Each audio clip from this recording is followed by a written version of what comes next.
Bismillahirrahmanirrahim. Assalamualaikum warahmatullahi wabarakatuh. Innal hamdalillah nahmaduhu wa nasta'inuhu wa nastaghfiruh wa na'udzu billahi min shururi anfusina wa sayyiati a'malina.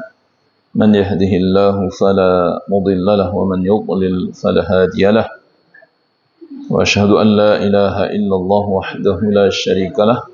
أشهد أن محمدا عبده ورسوله يا أيها الذين آمنوا اتقوا الله حق تقاته ولا تموتن إلا وأنتم مسلمون أما بعد أيها الإخوة إخوان في الدين أعزني الله وإياكم ورحمني ورحمكم الله جميعا.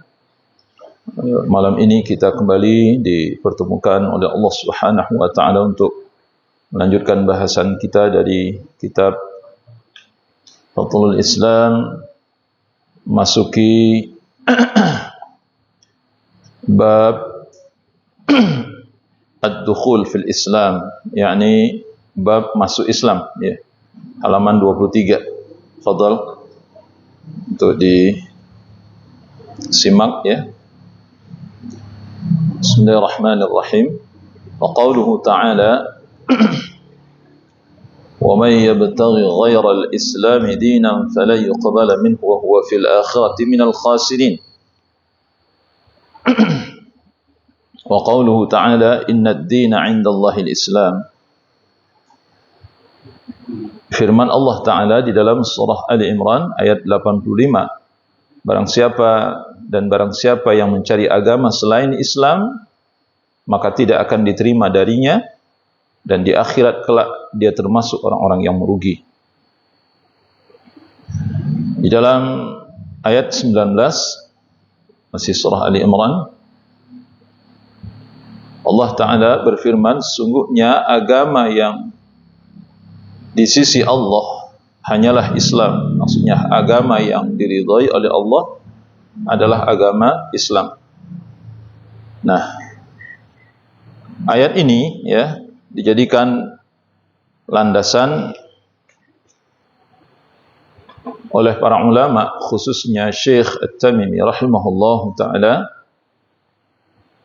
bahwa setiap manusia wajib masuk Islam. Tidak boleh beragama selain dari agama Islam.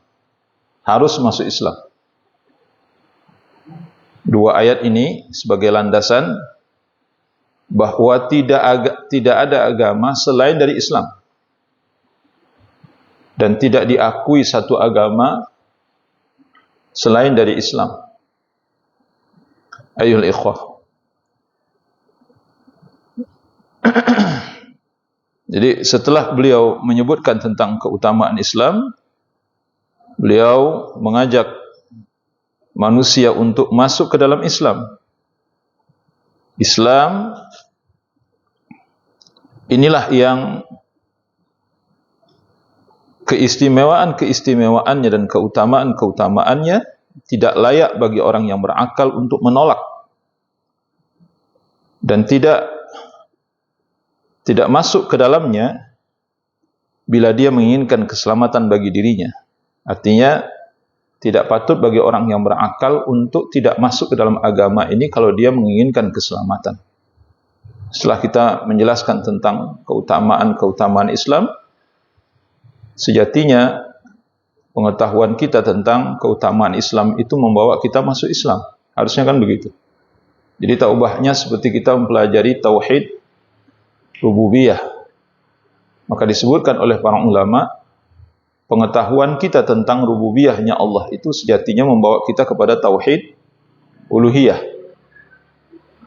Itu logika sehatnya begitu. Setelah dia tahu bahwa Allah Subhanahu wa ta'ala yang menciptakan dirinya,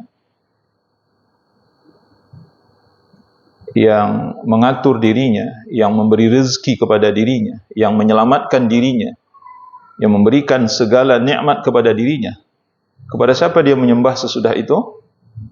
Kepada Allah harusnya. Masa kepada yang lain? Setelah dia meyakini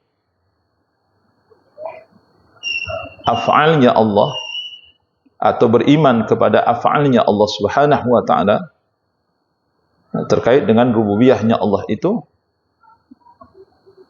masa kemudian dia rukuk dan sujud kepada selain Allah. Itu kan nggak nyambung gitu maksudnya. Nah, samalah seperti ketika dia sudah mempelajari tentang keutamaan Islam, mengetahui tentang betapa agung dan mulianya Islam, kemudian setelah itu dia tidak tertarik kepada Islam, justru tertarik kepada yang lain yang tidak memiliki keutamaan. Itu kan aneh. Nah, ini yang dikatakan oleh beliau. Makanya Allah Ta'ala ini akan sejalan dengan firman Allah yang terdapat dalam surah Al-Baqarah ayat 130 misalnya. Wa may yarghabu 'an millati Ibrahim illa man safiha nafsah. Wa laqad istafainahu fid dunya wa innahu fil akhirati laminas salihin. Siapa yang benci kepada agama Ibrahim? Agama Ibrahim itu agamanya apa? Islam. Agama Nabi kita Muhammad sallallahu alaihi wasallam adalah agama Islam. Dan agama seluruh para nabi dan rasul adalah Islam. Wa may yarghabu 'an millati Ibrahim illa man safiha nafsah. Barang siapa yang benci kepada agama Ibrahim, siapa yang benci kepada agama Ibrahim, orang ini lagi bodoh, kata Allah. Yang tidak suka dengan agama Ibrahim, dia sedang memperbodoh dirinya. Dia sedang membuat dirinya menjadi bodoh. Tidak mau menerima sesuatu yang baik yang ditawarkan oleh Allah Subhanahu wa taala. Allah tawarkan keutamaan dan kemuliaan tidak mau dia terima. Tapi kemudian keburukan malah diambil dan diterima. Ini orang cerdik atau orang bodoh? Orang pandai atau orang bodoh? Ya. Orang paham atau tidak paham? Maka Allah katakan ini orang bodoh. Setelah dia mengetahui keutamaan dan kemuliaan itu, tapi kemudian dia tidak mengambilnya. Na'udzubillah. Dia menginginkan keselamatan, tapi dia tidak mau menempuh jalan sebab yang menyebabkan dia untuk mendapatkan keselamatan. Justru dia meniti jalan yang membawa kepada kehancuran dan kebinasaan dirinya. Ini manusia bodoh atau manusia berilmu? Ya, orang bodoh itu kata Allah Subhanahu wa taala. Wa may yabtaghi ghayra al-islam dinan falan yuqbala minhu wa huwa fil akhirati minal khasirin. Dan barang siapa yang mencari agama selain Islam, maka tidak akan diterima darinya. Dan di akhirat kelak dia akan termasuk orang-orang yang merugi. Karena itu orang yang mengaku bahwa mereka berpegang teguh kepada agama, bahwa mereka mengetahui Allah, menyembah Allah dari kalangan orang-orang Yahudi dan orang-orang Nasrani, namun mereka menolak untuk masuk Islam. Mereka bukan berpegang teguh kepada agama. Ini pengakuan palsu saja. Orang-orang Yahudi, orang-orang Nasrani, Allah sebutkan di dalam Al-Quran itu banyak sekali pengakuan-pengakuan mereka yang tidak bisa dipertanggungjawabkan. Banyak sekali. Mereka mengaku bahwa mereka lah orang yang paling berpegang teguh kepada agama. Mereka mengaku bahwa mereka lah orang yang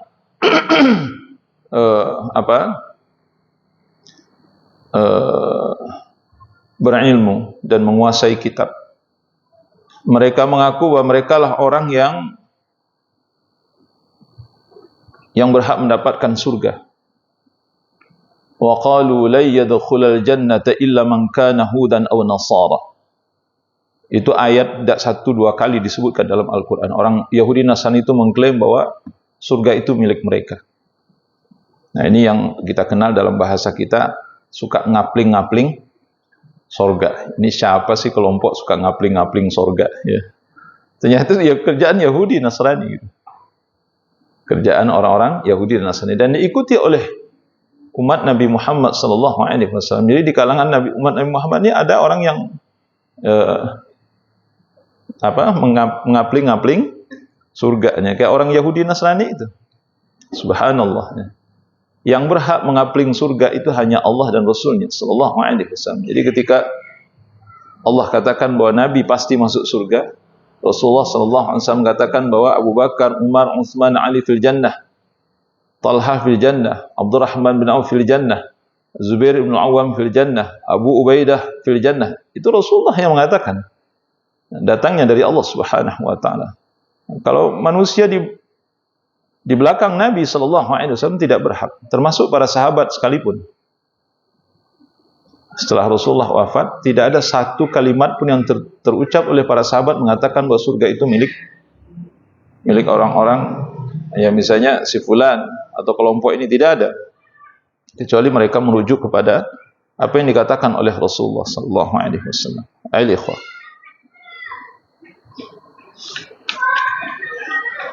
Ya. Oleh karenanya Rasulullah sallallahu alaihi wasallam menegaskan ini sebagai bentuk penghapusan ajaran selain dari ajaran Islam, agama selain dari agama Islam. Jadi tepat tadi malam ya sebenarnya, ada ngisi di Rempoa itu, ada bapak-bapak dan cukup kritis, sangat banyak membaca bapak ini. Beliau mantan pangkat terakhirnya kolonel, sangat rajin membaca gitu, banyak bacanya. Ustaz, dari tadi antum menjelaskan tentang bahwa kita ini harus memeluk Islam. Hampir mirip dengan uraian, tapi tidak kitab ini yang Anda bahas. Kira-kira ada nggak dalil khusus yang menjelaskan tentang bahwa agama Yahudi Nasrani itu memang sudah dianulir oleh Allah Subhanahu wa taala dan tidak boleh lagi dianut. Yang boleh dianut agama itu hanya agama Islam saja. Nah, Anda bacakan persis ayat ini yang Anda bacakan. Padahal bukan kitab ini yang kita bahas tadi malam itu. Yang kita bahas itu kitab Nawaqidul Islam di sana. Bahas kitab Nawaqidul Islam. Pembatal-pembatal keislaman. Maka Anda bacakan, Bapak lihat dalam surah Ali Imran ayat 85 dan surah Ali Imran ayat 19. Wa may yabtaghi ghairal islami dinan falan yuqbala minhu wa huwa fil akhirati minal khasirin. Itu satu. Inna ad-dina 'indallahi al-Islam. Ini secara eksplisit ya, eksplisit Allah katakan itu. Itu tegas itu. Artinya memang selain dari Islam itu tidak diterima. Artinya satu-satunya agama yang harus dianut oleh manusia saat ini itu hanya Islam saja. Kemudian ditegaskan oleh walladzi nafsu Muhammadin biyadihi. La yasma'u bihad min hadhil ummah yahudiyyun wala nasraniyyun. Kata Nabi, demi Allah yang jiwa Muhammad berada di tangannya, tidaklah mendengar tentang aku atau tentang diutusnya aku seorang pun dari umat ini, kata Nabi, baik dia Yahudi maupun Nasrani, thumma yamutu walam yu'min billadzi ursiltu bihi, kemudian dia mati dan tidak beriman dengan apa yang aku diutus dengannya, kata Rasulullah sallallahu alaihi wasallam, illa kana min ashabin nar, melainkan dia pasti menjadi penghuni neraka jahanam. Ini apa maksudnya? Maksudnya tidak boleh kita berkeyakinan selain dari keyakinan apa yang dibawa oleh Rasulullah sallallahu alaihi wasallam. Keyakinan Islam maksudnya. Kita wajib berkeyakinan dengan keyakinan Islam. Nabi tegaskan, mau Yahudi, mau Nasrani, ketika mereka mendengar tentang diutusnya aku dan Al-Quran diturunkan kepadaku, Islam dititipkan kepadaku, kata Nabi sallallahu alaihi wasallam, kemudian mereka tidak mau beriman sampai mereka mati, illa kana min ashabin nar, melainkan mereka pasti menjadi penghuni neraka jahanam. Artinya kekal di dalamnya. Nabi juga menegaskan, kullu ummati yadkhuluna al-jannah illa man aba.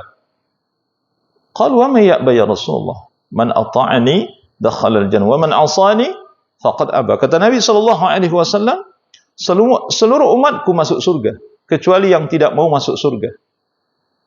Masya Allah. Kalimat Nabi ini luar biasa ini. Kecuali yang tidak mau masuk surga.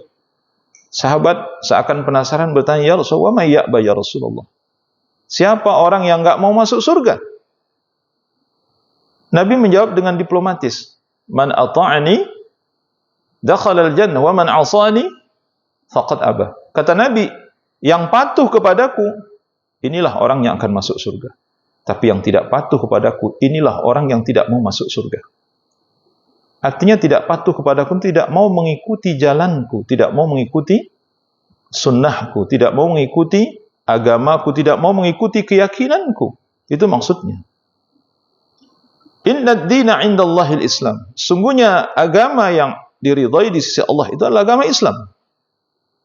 Adapun selain Islam bukan agama di sisi Allah Subhanahu wa taala. Ya, ini agak sedikit sensitif sebenarnya kalau didengar oleh orang-orang di luar Islam ya, gitu. Tetapi yang kita sedang menjelaskan apa? Sedang menjelaskan agama kita, keyakinan kita. Ya, mereka yang berkeyakinan lain selain dari Islam, kita nggak tahu penjelasannya apa tentang Islam. Ya nggak? Pembahasan mereka entah apa yang disebut-sebut tentang Islam, kita juga nggak tahu gitu. Tapi yang kita jelaskan ini adalah tentang Islam gitu. Sehingga kan ada beberapa kasus itu, ustaz-ustaz, sehingga ada yang mensomasi, ada yang sampai menuntut ke pengadilan gitu. Yang nggak bisa diproses. Kenapa? Ini sedang menjelaskan tentang agama. Kita tidak sedang menghina, kita tidak sedang mendiskreditkan, kita tidak sedang menghasut, tidak. Kita sedang menjelaskan agama. Jadi konteksnya kita sedang menjelaskan agama. Ayo ikhwan. Selain Islam tidak diterima di sisi Allah Subhanahu wa taala. Nah, itu yang menjadi pembeda itu di situ sebenarnya. Yang menjadi pembeda di sisi Allah. Di sisi Allah Subhanahu wa taala. Karena dengan kedatangan Islam, maka tidak ada agama yang Allah terima dari hamba-hambanya selain dari Islam. Karena manusia adalah hamba, dan hamba harus mengikuti Tuhannya, Allah Azza wa Jal, dalam apa yang diperintahkannya. Allah merintahkanmu untuk masuk Islam, kamu wajib mengikutinya. Tidak boleh membantah, wajib mentaatinya.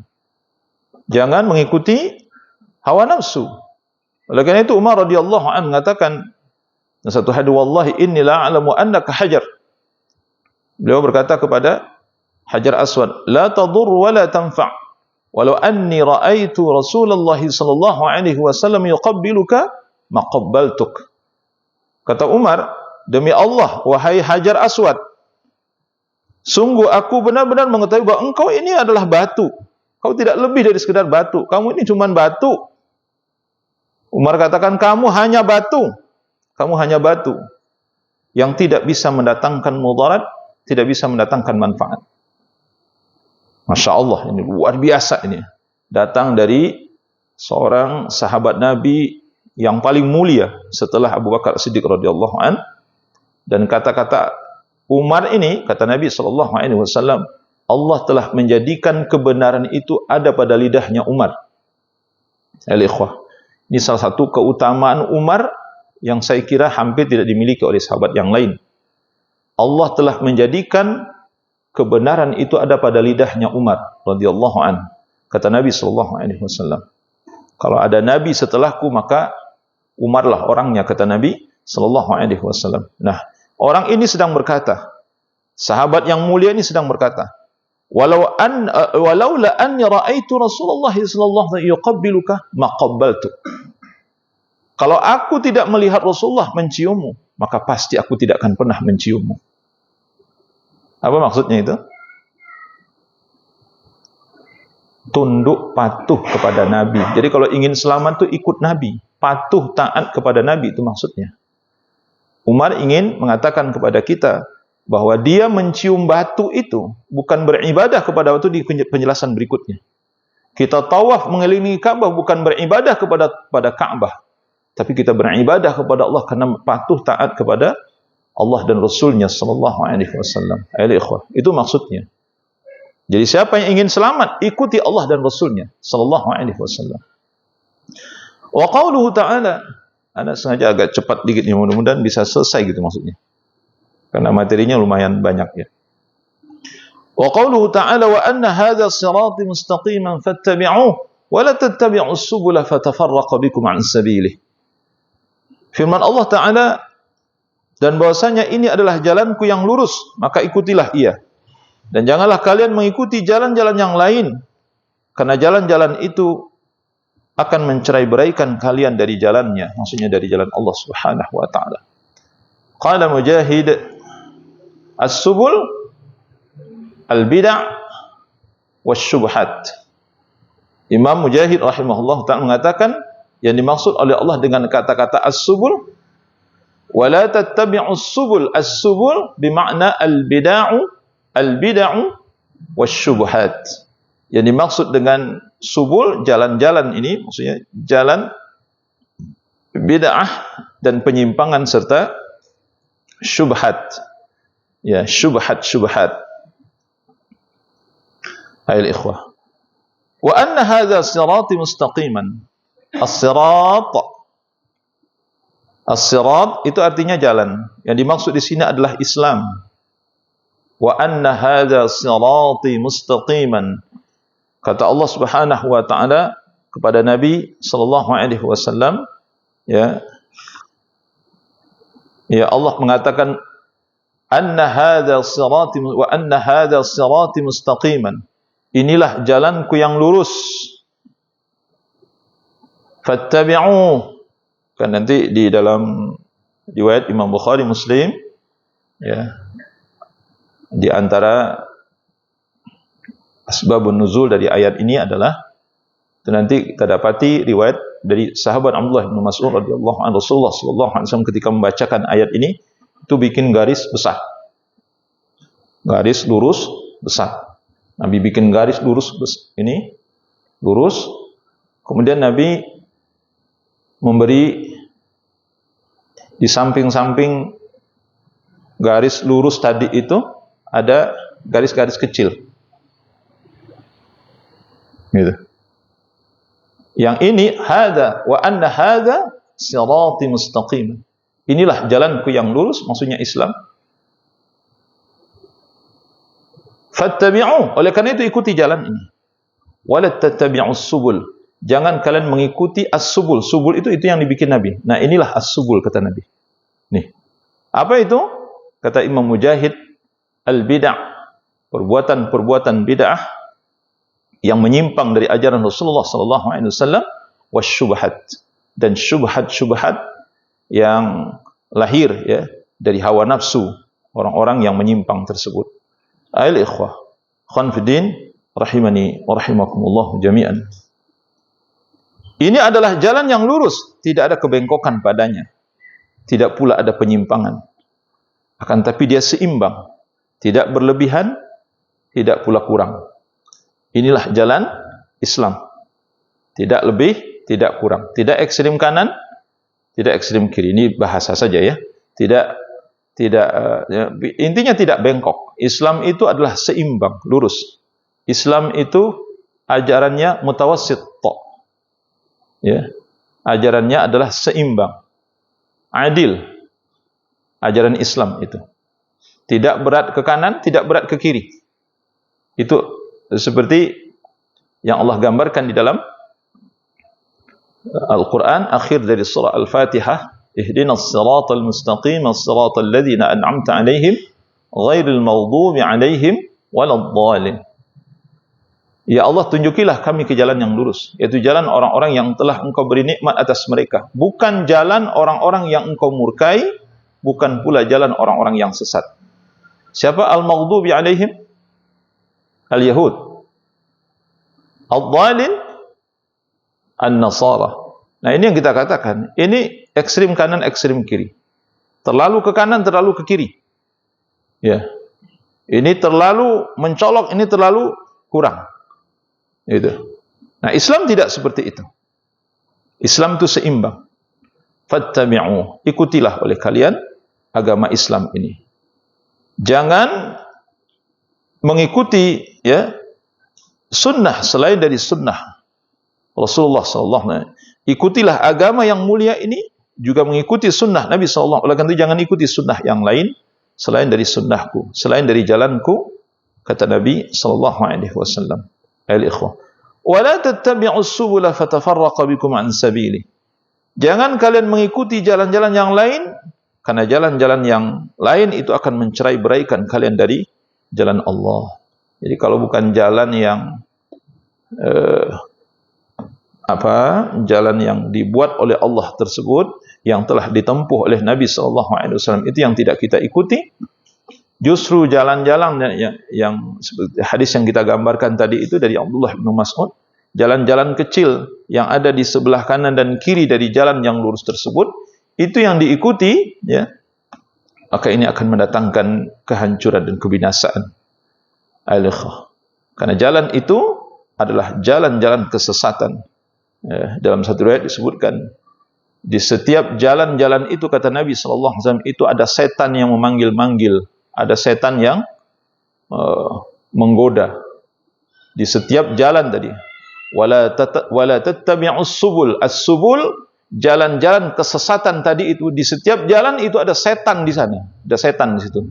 Menggoda kita, merayu kita, ya, memperdaya kita bagaimana kita tersesat dari jalan yang lurus tersebut. Ya, supaya kita jauh dari jalan Allah dan jalan Rasulullah sallallahu alaihi wasallam. Subhanallah. Sehingga dengan demikian apa? Tercerai-berailah kalian dari jalan Allah. Jadi kalau yang satu sedang ikut jalan ini, jalan ini lagi, yang ikut jalan ini, masing-masing ada pemimpinnya di situ. Ini setannya, ada setannya di situ. Ya, ya sudah, mereka diseret-seret oleh syaitan dan hawa nafsu mereka, ditambah dengan syubhat-syubhat yang ada. Akhirnya kocar-kacirlah mereka dari jalan Allah Subhanahu wa taala. Sehingga mereka sulit untuk menemukan jalan Allah dan Rasulnya sallallahu alaihi wasallam. Ayo ikhwah, ikhwan fiddin, rahimani wa rahimakumullah jami'an. Ya. Ya. Adapun siapa yang berjalan di atas jalan satu ini, maka dia akan selamat di sisi Allah. Ini mengandung perintah agar meniti jalan Allah dan meninggalkan jalan selainnya. Ini berupa aliran-aliran yang ada, kelompok-kelompok, firqah-firqah yang ada, bid'ah-bid'ah, mazhab-mazhab, sekte-sekte, karena semuanya membawa kepada kebinasaan. Ikhwan fiddin, rahimani rahimakumullah jami'an. Kita diingatkan dengan hadis firaq. Apa hadisnya? Sataftariqu ummati ala 73 firqah, wahidatun fil jannah, wasintaini wasab'ina finnar. Kata Nabi sallallahu alaihi wasallam, sungguh umatku, ya, la taftariqanna ummati ala 73 firqah. Sungguh umatku akan terpecah menjadi 73 golongan. Satu golongan yang masuk surga, sedangkan 72 lainnya masuk neraka. Qalu man hum ya Rasulullah? Hiyal jamaah. Kata Nabi, mereka adalah al-jamaah. Wa fi riwayatin ma ana alaihi wa ashabi. Dan riwayat yang lain disebutkan, mereka yang selamat itu, kelompok yang selamat itu, kata Nabi, adalah yang mengikuti jalanku dan jalan para sahabatku. Jelas sekali.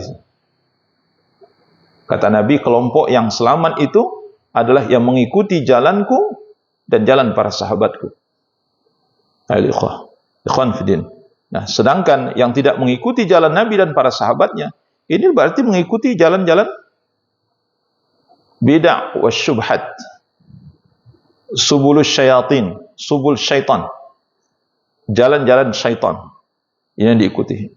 Ya, tentu mereka akan binasa, ya, di dunia dan di akhirat. Ikhwan fiddin, rahimani rahimakumullah jami'an. Makanya Imam Mujahid mengatakan, jalan yang dimaksud ini adalah jalan bid'ah dan syubhat. Ya. Kullu hizbin bima ladaihim farihun. Allah Ta'ala berfirman dalam surah Al-Mu'minun ayat 53. Dan di mana setiap golongan merasa bangga dengan apa yang ada pada golongan mereka masing-masing. Nah, ini salah satu ciri-ciri paling mendasar dari hizib, ya, atau dari kelompok-kelompok yang ada itu. Allah sebutkan apa cirinya? Mereka berbangga-bangga diri dengan kelompoknya. Mereka membangga-banggakan diri kelompoknya. Kalau antum perhatikan, ayo ikhwah, hampir dapat dipastikan orang-orang yang berkelompok-kelompok, dia membanggakan kelompoknya dan merasa kelompoknya yang lebih benar. Kemudian ujungnya apa? Dia tidak lagi membela agama Allah ini. Yang dia bela siapa? Kelompoknya. Ini benar. Ya. Allah katakan kullu hizbin bima ladaihim farihun. Surah Al-Mu'minun ayat 53. Setiap kelompok dan setiap golongan membangga-banggakan kelompoknya masing-masing. Dan itu yang kita lihat pada hari ini. Dialah setiap kelompok merasa bahwa kelompoknya yang paling benar. Na'udzubillah min dzalik. Ayat ikhwah. Khanfidin rahimani rahimakumullah. Ini termasuk kesempurnaan hukuman dan azab bahwa manusia berbahagia dengan kebatilan. Ayat ikhwah. Ikhwan fidin rahimani rahimakumullah jami'an. Jadi itu bentuk hukuman, kata beliau. Kata Syekh Saleh Fauzan, ini bentuk hukuman yang diberikan oleh Allah ketika orang menyimpang dari jalan Allah dan Rasulnya sallallahu alaihi wasallam. Ketika mereka berada di atas jalan syaitan itu, mereka merasa apa? Merasa nikmat, merasa bahagia. Ya. Jadi mereka nggak merasa salah gitu maksudnya. Jadi Allah buat mereka merasa benar di atas jalan yang salah itu. Nah ini bentuk apa nih? Bentuk azab dari Allah Subhanahu wa ta'ala. Tapi dia nggak sadar. Jadi para pelaku bid'ah dan syubhat itu, penyimpangan-penyimpangan itu, mereka tidak menyadari bahwa Allah menghukum mereka dengan merasa diri mereka benar di atas kesalahan. Na'udzubillah min dzalik. Ya. Jadi termasuk kesempurnaan hukuman dan azab bahwa manusia berbahagia dengan kebatilan. Lalu bila seorang berbahagia dengan kebatilan, maka dia tidak akan meninggalkannya. Kita diingatkan dengan perkataan siapa? Imam Sufyan Ats-Tsauri rahimahullah tentang bid'ah apa? Ikhwan. Inna apa namanya? Aduh, subhanallah, apa bunyi ininya perkataan dari Imam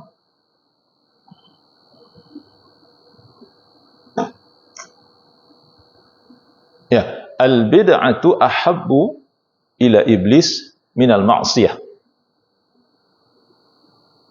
Wal ma'siyah yutabu minha. Wal bid'ah la yutabu minha. Apa kata Imam Sufyan Ats-Tsauri rahimahullahu taala?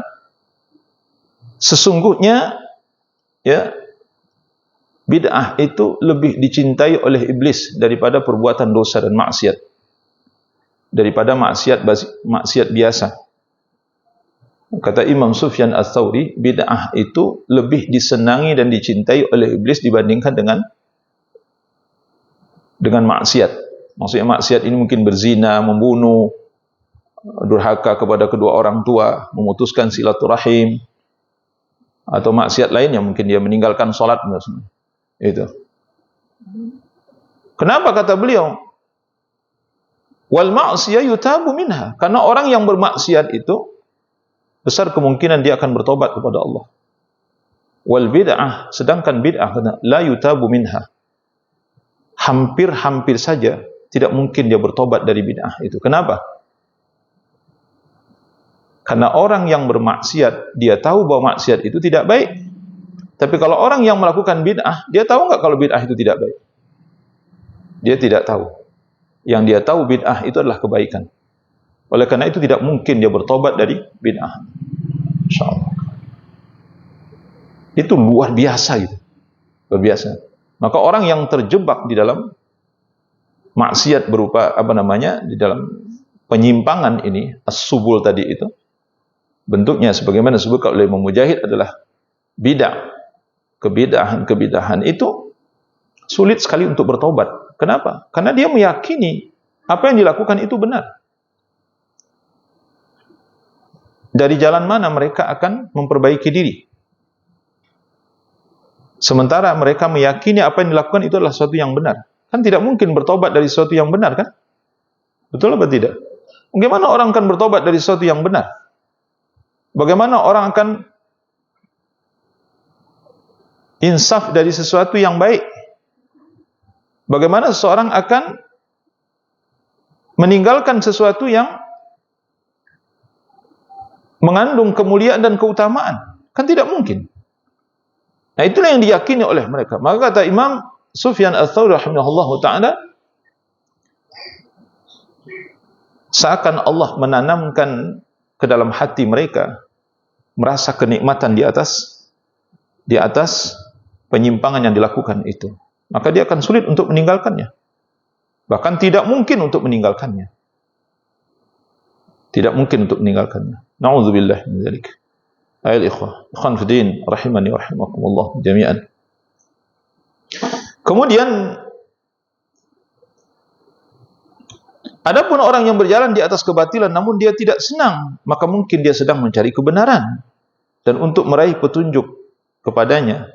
Akan tapi bila dia seorang berjalan di atas kebatilan dengan kerelaan dan senang hati, maka selamanya dia tidak akan meraih petunjuk. Ayolah ikhwah. Nah, kita berlindung kepada Allah. Jangan sampai dihukum oleh Allah seperti ini ya. Jadi kita terjebak pada satu kesalahan, kemudian kita sangat menikmati kesalahan itu. Menikmati betul. Menikmati kesalahan itu. Sehingga kita betah di sana. Nah, orang seperti ini akan sulit untuk kembali ke jalan Allah Subhanahu wa taala. Nah, salah satu bentuknya adalah ya kebid'ahan tadi itu. Al-ikhwah. Karena kalau pezina, ya sebodoh-bodohnya orang yang berzina, pasti orang yang berzina itu tahu bahwa zina itu tidak baik. Sebodoh-bodohnya orang membunuh, pasti orang yang membunuh itu tahu kalau membunuh itu tidak baik. Sebodoh-bodohnya orang mencuri, pasti dia tahu kalau mencuri itu tidak baik. Pasti itu. Pasti itu. Tapi tidak berlaku bagi pelaku bid'ah. Orang yang melakukan bid'ah, dia tidak tahu kalau bid'ah itu tidak baik. Yang dia tahu bahwa ini adalah kebaikan, apalagi ini sifatnya ibadah kepada Allah Subhanahu wa taala. Maka benar apa yang dikatakan oleh Imam Sufyan Ats-Tsauri, la yutabu minha, al-bid'atu la yutabu minha. Bid'ah orang akan sulit tobat darinya. Ayol ikhwah, ikhwan fiddin, rahimani wa rahimakumullah jami'an. Ya. Ini pelajaran kita pada malam ini, insyaallah. Karena satu kali pertemuan maksudnya, tapi enggak mungkin ya.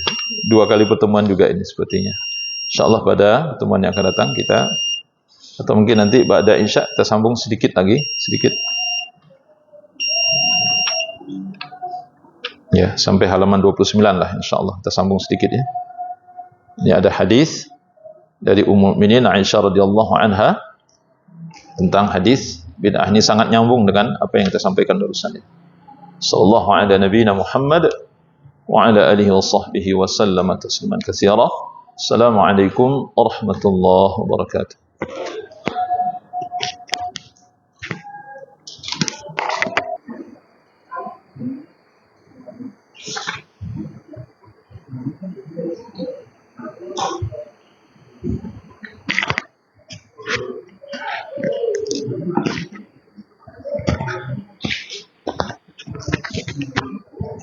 Bismillahirrahmanirrahim.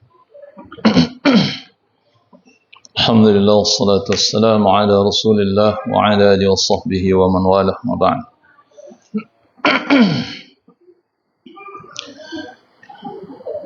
Wa an Aisyah radhiyallahu anha anna Rasulullah sallallahu alaihi wasallam qala man ahabba fi amrina man ahdatha fi amrina hadha ma laysa minhu fa huwa raddun akhrajah wa fi lafdhin man amila amalan laysa alaihi amruna fahuwa raddun.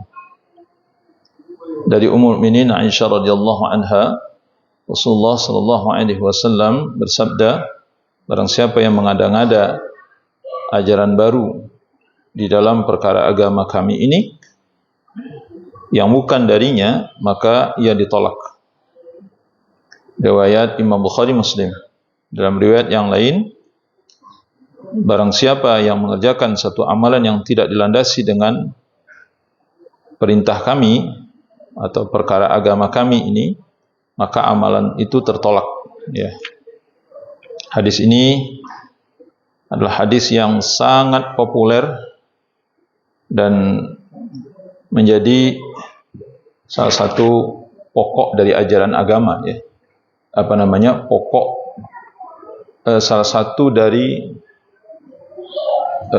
hadis pokok yang dikumpulkan oleh Imam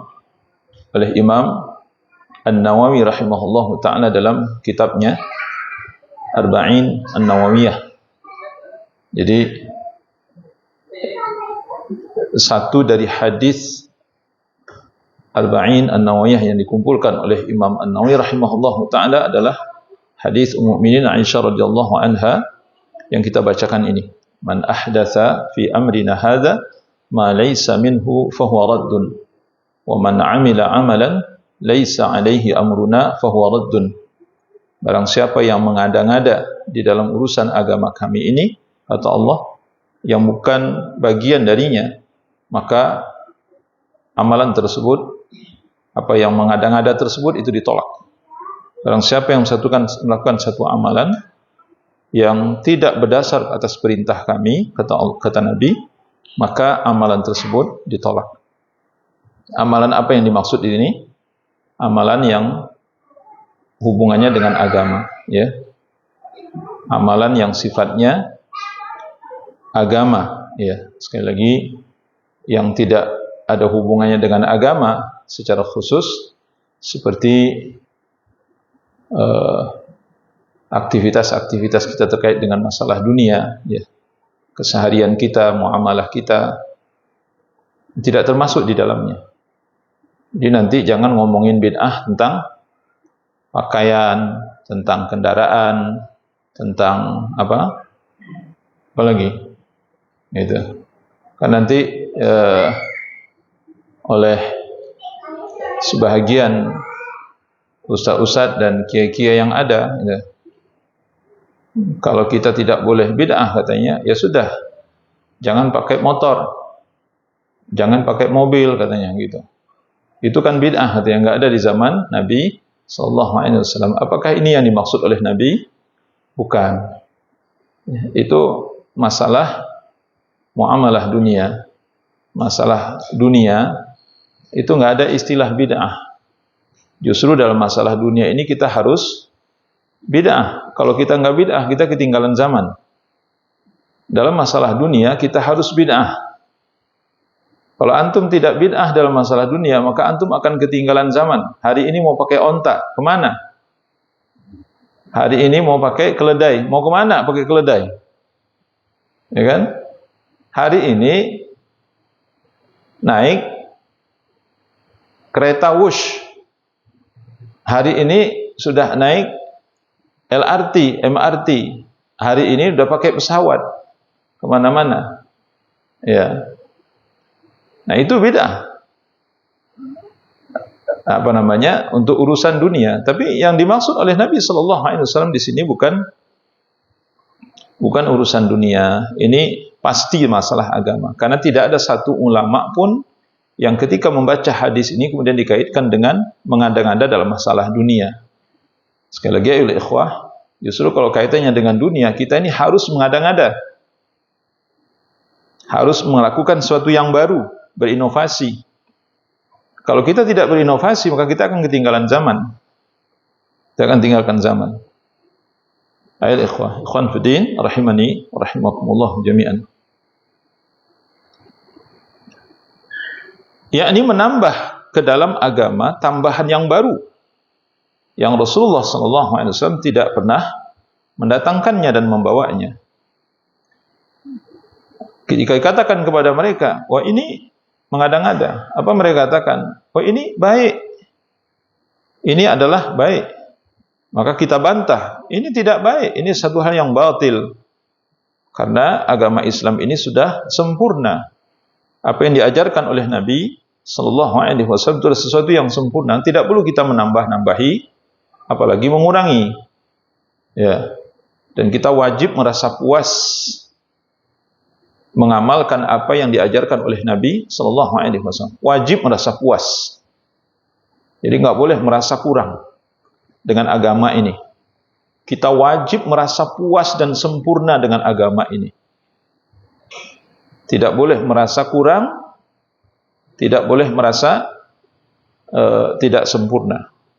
Allah katakan dalam surah Al-Maidah, "Al-yauma akmaltu lakum dinakum wa atmamtu 'alaikum ni'mati wa raditu lakum al-Islam madinah." Pada hari ini telah aku sempurnakan agama kalian untuk kalian, dan telah aku sempurnakan nikmatku untuk kalian, dan telah aku ridai Islam menjadi agama bagimu. Ya, ayat ikhwah, ikhwan fiddin, rahimani wa rahimakumullah jami'an. Imam Ibnu Katsir rahimahullah ta'ala mengatakan, maksud Allah dengan ayat ini, kita tidak boleh lagi mencari agama lain, kita tidak boleh lagi mencari petunjuk yang lain. Kita wajib mencukupkan diri dengan apa yang telah disempurnakan oleh Allah Subhanahu wa ta'ala dari agama ini.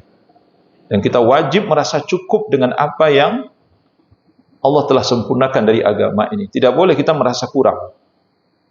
Jadi amalkan saja apa yang telah disyariatkan dalam ajaran agama ini, sebagaimana yang telah ditinggalkan oleh Nabi sallallahu alaihi wasallam. Karena itu penyusupan pemahaman ajaran-ajaran baru yang ditetapkan dengan dasar nilai dengan alasan ini baik, itu kalau dalam bahasa usul fikih nama dengan istihsan.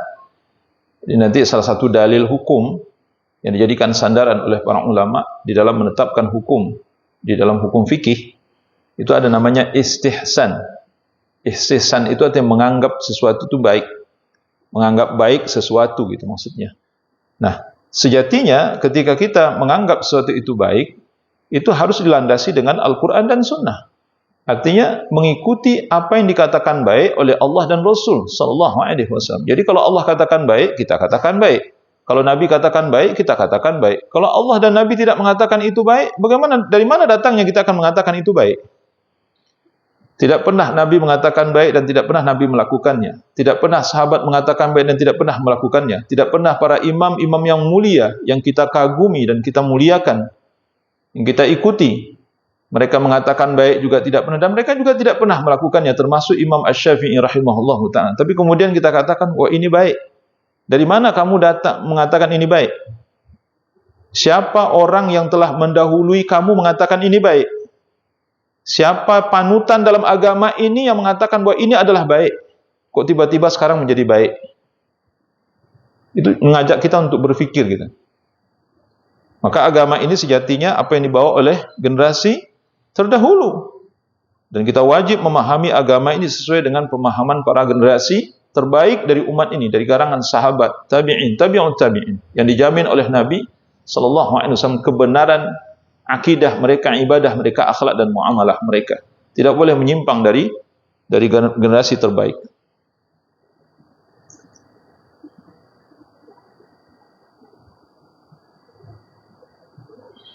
Imam Bukhari rahimahullahu ta'ala meriwayatkan, ini hadis yang sudah saya sampaikan tadi. Kullu ummati yadkhuluna al-jannah illa man aba. Qila wa man ya'ba ya Rasulullah? Qala man ata'ani dakhala al-jannah wa man asani faqad aba. Seluruh umatku, kata Nabi, akan masuk surga kecuali yang enggan. Sahabat bertanya, wahai Rasulullah, siapa yang enggan masuk surga?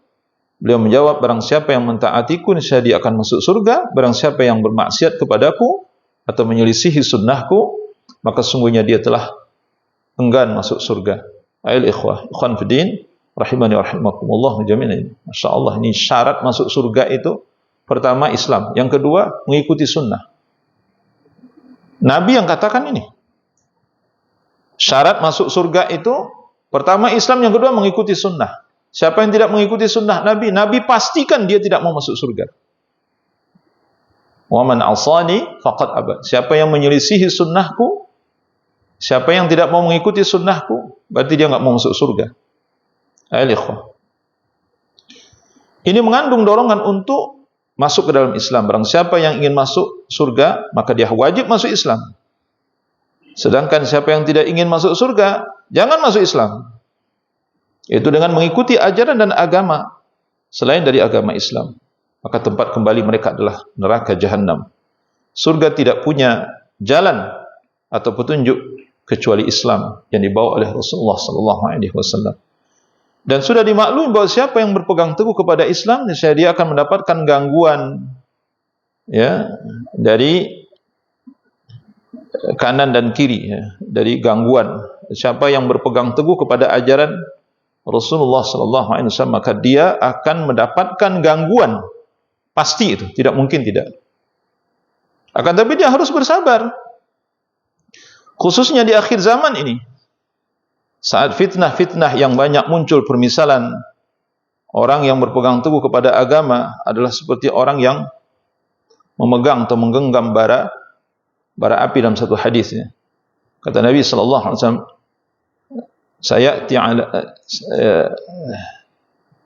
sayati 'ala nasi zamanun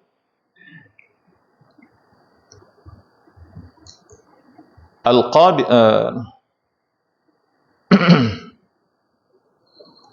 subhanallah, ana lupa apa riwayatnya, ada yang ingat? Kata Nabi sallallahu alaihi wasallam, orang yang bersabar di dalam agama ini dan memegang sunnah Nabi sallallahu alaihi wasallam itu seperti orang yang menggenggam bara api. Ya. Jadi kata Nabi sallallahu alaihi wasallam, orang yang bersabar di atas agama yang mulia ini, mereka seperti menggenggam bara api. Anu lupa riwayatnya apa riwayatnya. Ada yang ingat?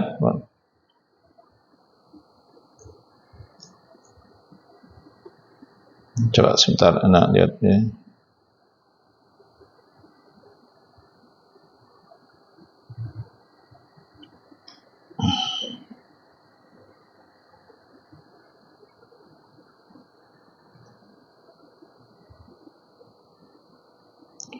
Al-qabidu 'ala al-jamr ya. Al-qabid 'ala al-jamr ya. Kata Nabi sallallahu alaihi wasallam, orang yang ya ya'ti 'ala nasi zaman as-sabiru fihi ma'ala dini kal qabid 'ala al-jamr. Kata Nabi sallallahu alaihi wasallam, akan datang kepada manusia satu zaman, kata Nabi, orang yang bersabar dan berpegang teguh kepada agamanya, mengikuti sunnah Rasulnya sallallahu alaihi wasallam, itu tak ubahnya seperti orang yang menggenggam bara api, kata Nabi sallallahu alaihi wasallam. Apa maksudnya? Berat sekali. Orang yang berpegang kepada ajaran agama yang ditinggalkan oleh Nabi, berpegang kepada ajaran Rasulullah dengan semurni-murninya itu pasti akan mendapatkan tantangan yang sangat berat. Kita akan dimusuhi, akan dihina, dicaci maki, dituduh, dibuli, dighibah, difitnah, diumpat dan dicela. Ayol ikhwah.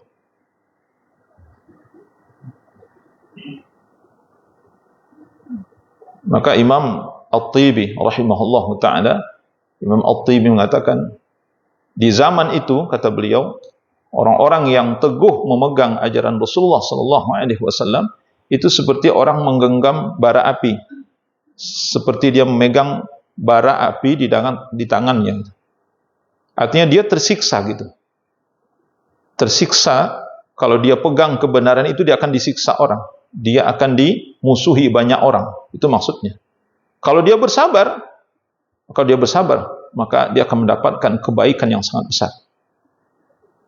Jadi dia akan terbakar. Jadi dengan memegang bara api itu pasti dia terbakar. Maksudnya begitu siksaan yang diterima oleh orang kalau memegang kebenaran dalam hidup ini.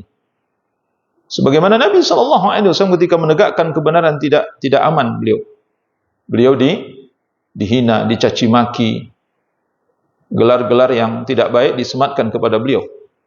Apa yang tidak disematkan kepada Nabi sallallahu alaihi wasallam ketika beliau membawa kebenaran ini. Nah, dan ini juga sejalan apa yang disabdakan Nabi sallallahu alaihi wasallam. Kata Nabi,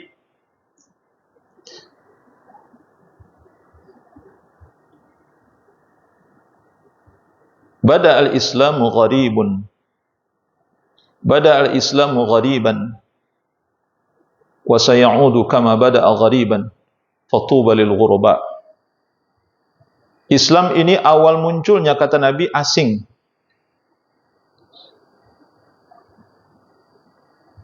Dan dia akan datang di akhir zaman dalam keadaan asing.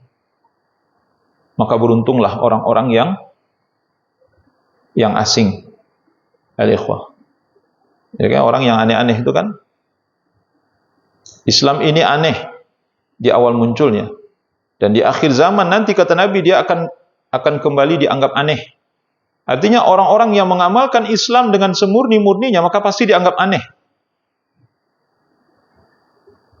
Maka beruntunglah orang-orang yang aneh. Ini Nabi SAW katakan, tuba lil ghuraba, fatuba lil ghuraba, maka beruntunglah orang-orang yang aneh. Maksudnya dia mengamalkan Islam yang murni tadi itu. Karena pasti dianggap aneh gitu. Yang tidak aneh itu apa? Yang tidak menyimpang, karena kebanyakan dari umat ini menyimpang. Maka penyimpangan itu justru tidak dianggap aneh. Justru orang yang berpegang teguh dengan sunnah Nabi, tegak lurus di atas yang benar, ini yang dianggap aneh. Kata siapa? Kata Nabi SAW. Maka bersiap-siaplah untuk menerima tantangan itu. Nah, kalau dia bersabar, maka dia digambarkan oleh Nabi SAW seperti orang yang memegang bara api di tangannya. Allahu a'lam bishawab. Semoga kita termasuk ke dalam golongan umat Nabi SAW yang memegang agama ini dengan erat ya, dan tidak takut dengan celaan, caci maki. Ya, itu biasa saja gitu ya. Biasa saja, ikhwan. Karena kalau Anda perhatikan ini, ada dari kita ini yang kadang-kadang pengen cari aman. Betul apa tidak? Anda nggak nyindir ya. Tapi ada dari kita ini, tipenya itu tipe nyari aman aja. Jadi nggak mau ada masalah gitu. Padahal kalau kita berpegang pada akidah ini, itu secara langsung kita udah nyari masalah sebenarnya. Kita harus pertahankan itu. Jangan kayak orang pengecut, takut gitu. Tampakkan apa yang benar itu. Supaya mereka juga tahu. Tapi kalau kita nggak menampakkan itu, ya mana yang benar, mana yang salah, nanti nggak ada yang nggak bisa membedakannya. Al-ikhwah. Maka memang harus ditampakkan. Yang benar itu harus ditampakkan, dan kita harus berani mengambil risiko. Surat Al-Maidah, wala yakhafuna yujahiduna fi sabilillahi wala yakhafuna laumata laim. Surah Al-Maidah itu. Mereka adalah orang-orang yang bersungguh-sungguh di jalan Allah, dan mereka tidak takut dengan orang-orang yang mencela dan menghina. Karena kita tidak akan menjadi hina karena hinaan orang itu. Enggak akan hina. Kita tidak akan menjadi hina karena dihina orang, itu enggak. Karena kita mempertahankan yang hak. Orang yang hina itu kalau dia melakukan maksiat. Orang hina itu, rendah itu kalau dia menentang Allah dan Rasulnya, berbuat dosa, itu manusia hina itu. Tidak dihina pun dia udah hina juga gitu. Tapi kalau seorang bertahan di atas kebenaran, kemudian dia dihina, tidak akan pernah hina selamanya di dunia dan di akhirat. Ya paling hina dalam pandangan orang-orang pelaku maksiat saja. Tapi dalam pandangan Allah tidak. Allahu a'lam bishawab. Ini bahasan kita malam ini, mudah-mudahan bermanfaat insyaallah. Jadi baru setengahnya, belum ini ya. Sampai halaman 29, insyaallah kita lanjutkan pada temuan yang akan datang. Halaman 30. Ada pertanyaan? Ya ikhwan, fadhal. Ya, silakan Ibu.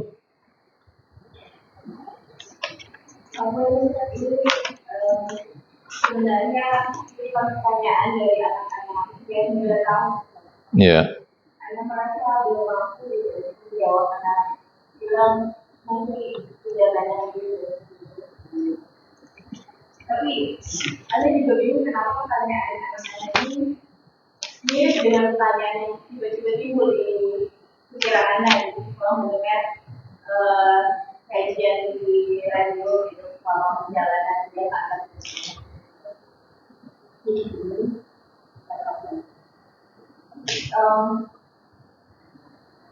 intinya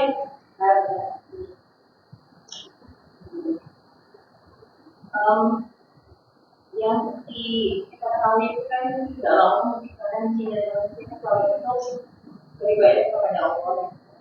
Ini insya Allah masuk ke bab yang tadi kita bahas, dan orang tua yang menjadikan orang tua yang menjadikan anak itu nasrani, karena ada orang tua dengan ayat gitu ya. Orang tua menjadikan anaknya nasrani atau selain itu juga yang bukan kalau datang kepada orang tua memberi peringatan, itu tuh kayak apa namanya, potongan-potongan yang membuat anak berpikir ketika anak-anak ditanya. Pertanyaannya dari anak-anak itu, bagaimana punya orang yang sampai ada kayaknya itu tidak mengenal Islam. Apakah tetap masih merasa sementara kondisinya memang dia dilahirkan dalam keadaan memang bukan muslim, keluarga bukan muslim. Dimana kalau memang dia memang tidak pernah mengenal Islam, bukan di Indonesia bukan, tapi di daerah lain, seperti negara Eropa dan lainnya yang memang minim sekali agama kita di sana. Dan pertanyaan Anda kaget ketika anak-anak bertanya seperti itu, karena memang 2 hari sebelumnya timbul pertanyaan juga dalam pikiran anak ketika anak berpikir bagaimana kalau dia berbicara mungkin sudah karena memang dilakukan, tapi bagaimana ketika orang-orang yang memang kedalaman orang-orang yang seperti masyarakat yang memang nanti jauh di kedalaman yang masih pakaiannya itu seperti misalnya ya masih jauh itu kan seperti itu kan memang tidak ada mereka tidak bisa mengetahui bahkan mungkin tidak tahu ada agama atau mungkin memang mau tak tahu kalau dari itu menjadi luar sekali dari kehidupan mereka sendiri. Apakah itu termasuk tapi mereka kan mengetahui saya menggunakan agama Islam dan apakah ada itu bagi mereka yang memang beragama Islam kalau yang kan yang waktu tidak itu contoh kalau hari ini kita bahas terkait kita jujur anak waktu zaman kuliah juga itu belum mengenal sunnah itu mengenal sunnah itu dulu itu orang yang sudah mengenal sunnah kami anggap itu anak menyebutnya kami karena mungkin kami sebenarnya seperti itu menganggapnya karena malah ditakut-takutin gitu kan kalau lain seperti itu bagaimana apalagi ketika orang memang belum kenal Islam gitu tapi kan kalau mereka memahami agama kita agama mungkin orang dan lain-lain gimana ya Ya.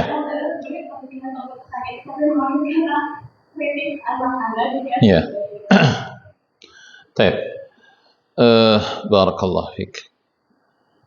Nabi sallallahu alaihi wasallam dalam satu hadis yang diriwayatkan oleh Imam Bukhari Muslim, kullu mauludin yuladu 'ala al-fitrah fa abawahu yuhawidanihi aw yunassiranihi aw yumajjisanihi. Setiap anak yang lahir dalam keadaan fitrah. Fitrah yang dimaksud di sini maksudnya Islam. Itu perkataan Imam Nawawi rahimahullah ta'ala ketika beliau mensyarah hadis ini. Fa abawahu yuhawidanihi aw yunassiranihi aw yumajjisanihi. Maka kedua orang tuanya lah yang membuat anak ini berubah menjadi Yahudi atau berubah menjadi Nasrani atau berubah menjadi Majusi. Ya. Maka makna fitrah itu Islam.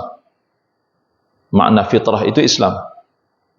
Maka Nabi katakan fa abawahu yuhawidanihi wa yunassiranihi wa yumajjisanihi.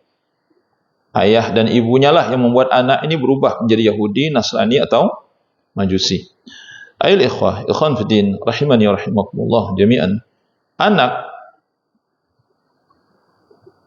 lahir dari keluarga manapun, dari agama manapun, berdasarkan hadis ini, maka anak itu adalah anak Islam. Dengan demikian juga bahwa tidak ada istilah Islam keturunan. Ayol ikhwah, kalau pernah Anda mengatakan, kalau misalnya nih, kalau pernah Anda mengatakan kalimat ini, Anda ralat kembali kalimat ini. Tidak ada Islam keturunan. Kenapa? Karena setiap anak yang lahir, dia lahir dalam keadaan Islam. Mau bapaknya Yahudi, Nasrani, Buddha, Konghucu, Hindu, anaknya Islam. Kata siapa? Kata Rasulullah sallallahu alaihi wasallam. Nah, barulah ketika anak ini menginjak umur baligh, mukallaf, kemana arahnya? Kalau dia tetap berada di atas jalan Islam, alhamdulillah. Tapi kalau seandainya dia berada di bawah asuhan orang tua, yang mengasuhnya itu dengan keyakinan selain dari Islam, maka disitulah berubahnya. dia berubah. Dia tidak lagi disebut seorang Muslim. Mungkin dia Yahudi atau Nasrani di situ. Ayol ikhwan fiddin, rahimani wa rahimakumullah jami'an. Bagaimana dengan orang-orang yang hidup di negara-negara kafir, yang mereka tidak mengenal Islam sejak dari lahir karena kedua orang tuanya juga bukan Islam, kemudian mati dalam keadaan kafir? Ayol ikhwan fiddin, rahimani wa rahimakumullah jami'an. Ini ada pembicaraan yang sangat serius dari para ulama. Seperti Syekh Abdul Aziz bin Baz rahimahullah ta'ala ketika ditanya, beliau mengatakan terkait dengan hidayah kepada Islam, terkait dengan pengetahuan tentang Islam. Untuk ukuran kita yang tinggal di negeri-negeri, ya katakanlah seperti negeri-negeri yang sudah maju, di mana informasi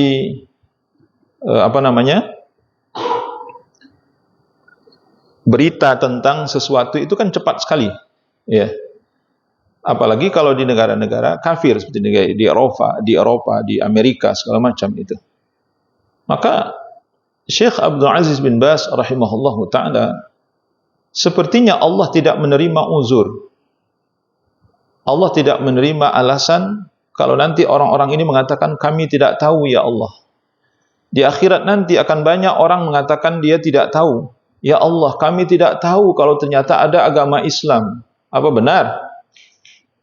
Coba buat satu pertanyaan. Kira-kira orang Amerika itu tahu nggak kalau ada agama Islam hari ini? Hampir semua mereka tahu tuh. Kecuali mereka yang nggak punya HP, nggak pernah keluar rumah. Tapi kalau mereka masih keluar rumah, punya HP, punya alat komunikasi, mereka akan tahu tentang Islam. Ya mereka aja yang tidak mau mendekat. Mereka saja yang tidak mau mendekat, gitu. Maka di tempat-tempat di mana sarana informasi yang sudah canggih seperti saat ini, ya, wallahu alam, Syekh Abdul Aziz bin Baz rahimahullahu ta'ala itu tidak bisa diterima. Alasan saya tidak tahu adalah al-'udhr bil jahl. Alasan karena tidak tahu. Nanti ditanya, kenapa kamu tidak masuk Islam? Oh, saya tidak tahu ya Allah. Diterima atau tidak? Maka dilihat keadaannya. Allah Maha tahu dan Allah Maha memberikan penilaian.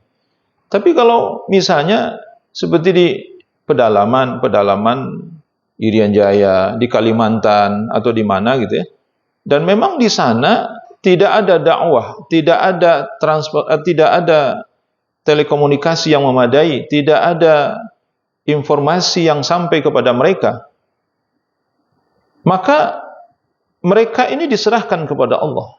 Maka Allah akan memberikan keadilan kepada mereka sesuai dengan kebijaksanaan Allah Subhanahu wa ta'ala. Itu berbeda, dua hal yang berbeda.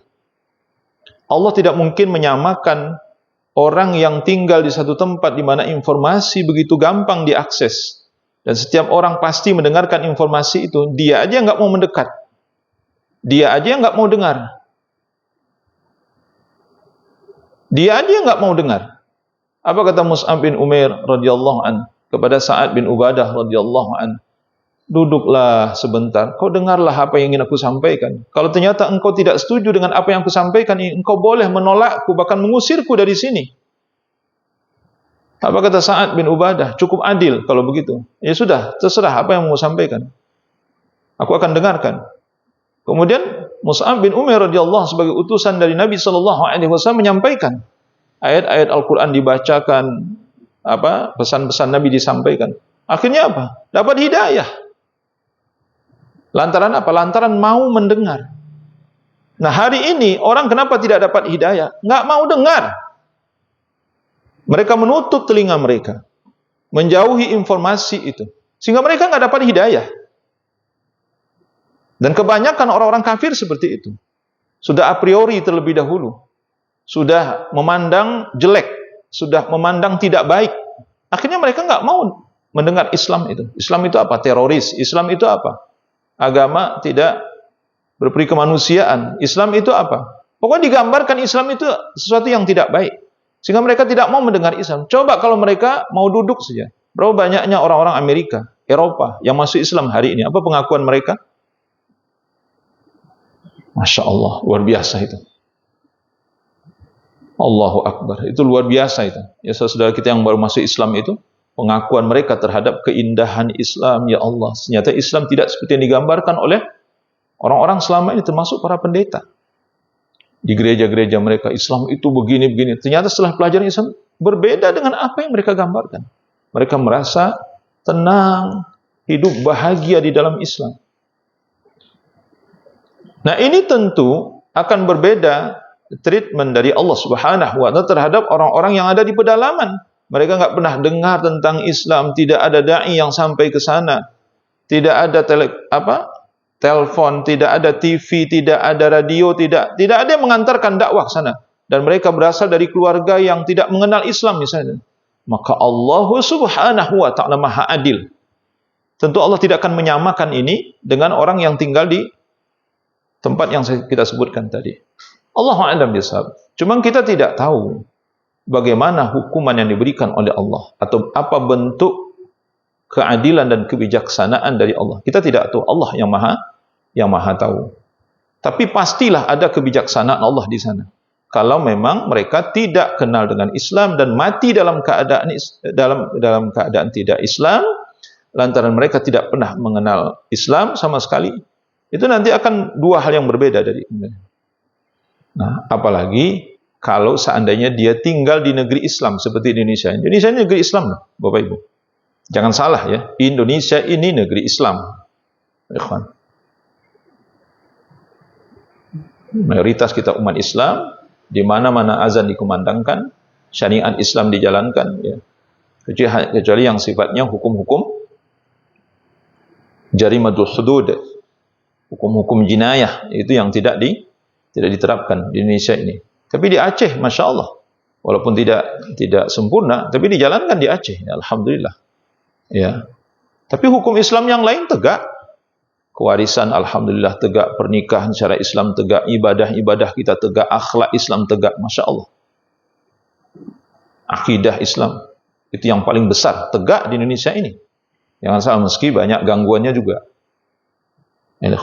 Nah kemudian banyak di tengah-tengah kita ini yang tidak mau masuk Islam, padahal mereka setiap hari mendengarkan tentang Islam, berdampingan hidup dengan umat Islam, tidak mau maksudnya. Ini lebih keras lagi siksaannya dari Allah pasti.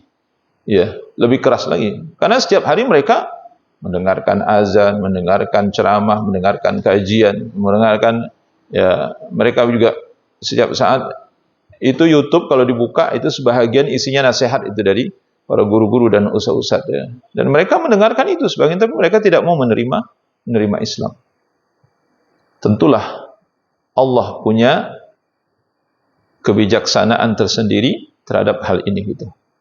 Yang pasti orang kalau tidak masuk Islam itu pasti dihukum oleh Allah Subhanahu wa Ta'ala. Cuma kita tidak tahu apa bentuk hukuman yang diberikan oleh Allah Subhanahu wa Ta'ala terhadap mereka-mereka yang benar-benar tidak mengetahui dan tidak sampai dakwah Islam kepada mereka. Allahu a'lam bishawab. Ya. Kalau seperti ini misalnya, kita tadi dicontohkan tentang pengetahuan tentang sunnah misalnya, sunnah gitu. Bisa nggak nanti misalnya sebagian dari kita ini beralasan, oh saya nggak pernah itu dengar itu tentang sunnah, kajian sunnah gitu. Ya silahkan saja nanti beralasan di hadapan Allah. Allah terima atau tidak itu kan Allah maha tahu. Kalau 20-30 tahun yang lalu kita ngomong begitu mungkin diterima kali. Ya enggak? 30 tahun, 40 tahun yang lalu, ya. Ini dakwah sunnah. Di Indonesia ini sudah 30 tahun lebih. Al-ikhwah. Mungkin 40 tahun kali. Mungkin kita aja yang belum ini. Nah, sekarang alhamdulillah dengan informasi yang luar biasa ini, ya sarana informasi yang luar biasa hari ini kan satu nikmat diberikan oleh Allah Subhanahu wa Ta'ala. Apa alasan kita kalau kita tidak pernah mendengar dakwah tentang sunnah? Dan kita katakan, ya Allah, saya nggak ngerti tuh, ternyata ada sunnah Nabi harus begini, sunnah begini. Ya terserah, nanti terserah Allah lah. Allah Maha tahu. Silakan saja kita masing-masing kita buat alasan saja nanti di hadapan Allah. Dan Allah Maha tahu alasan itu benar atau mengada-ngada. Allah Maha tahu dan Allah tidak mungkin ditipu. Allahu a'lam bissawab. Ya. Cukup ikhwan, ini bahasan kita malam ini, mudah-mudahan bermanfaat insyaallah. Wassallallahu ala nabiyina Muhammad wa ala alihi wa sahbihi sallama tasliman katsira. Subhanakallahumma wa bihamdika asyhadu an la ilaha illa anta astaghfiruka wa atubu ilaik. Assalamualaikum warahmatullahi wabarakatuh.